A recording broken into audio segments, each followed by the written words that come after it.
तो क्या बांकीपुर से बहेगी बदलाव की बयार?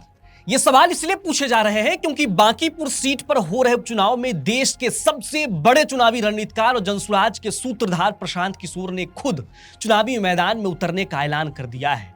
उस व्यक्ति ने चुनाव लड़ने का ऐलान किया है जिसने देश में पहली बार किसी गैर कांग्रेसी दल को पूर्ण बहुमत की सरकार बनाने की अचूक रणनीति बनाई थी।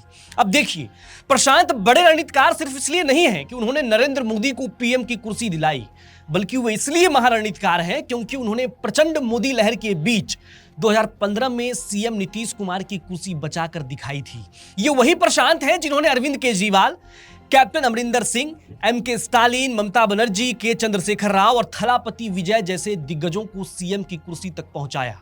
अब जब एक पीएम और 7 सीएम बनाने वाला चाणक्य खुद रणभूमि में उतर जाए तो सियासी भूचाल तो आना तय ही है। भूचाल भी ऐसा जो बताता हो कि नेता कौन है। कौन है नेता?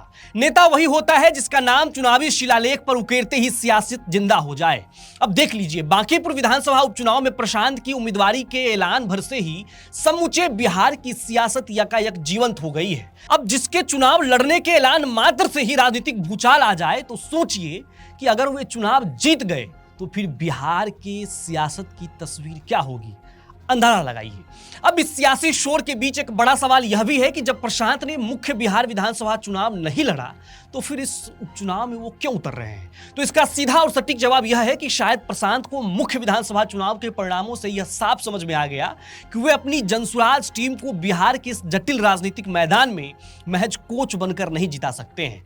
उन्हें बखूबी समझ आ गया है कि व्यवस्था परिवर्तन की इस बड़ी ट्रॉफी को जीतने के लिए उन्हें खुद खिलाड़ी बनकर मैदान में उतरना ही होगा और अब प्रशांत मैदान में है। अब देखिए, प्रशांत ने अपने सियासी डेब्यू के लिए जिस सीट को चुना है वे सीट कोई आम सीट नहीं है। वे उस बांकीपुर सीट से अपनी चुनावी पारी की शुरुआत कर रहे हैं जहां कभी कायस्थ समीकरण के अलावा राजनीतिक दलों के लिए कोई दूसरा मुद्दा ही नहीं रहा, जहां चुनावी मुद्दा भी यही रहा कि कौन कितना बड़ा कायस्थ नेता खड़ा कर सकता है। इसलिए अब सभी की निगाहें इस बात पर टिकी है कि बांकीपुर आखिरकार किसे चुनेगा, पुराने उसी पारंपरिक जाति समीकरण को या फिर ब्राह्मण समाज से आने वाले एक ऐसे व्यक्ति को जो अपने भाषणों में बिहार में मुकम्मल व्यवस्था परिवर्तन की बात कर रहा है। अब इसका इंतजार हमें भी है, बिहार को भी है और देश की राजनीति पर नजर रखने वालों की भी है। आपकी नजर किस चीज पर है? कमेंट बॉक्स में लिखकर बताइए। चैनल को सब्सक्राइब कीजिए और देखते रहिए विट्टी चोखा।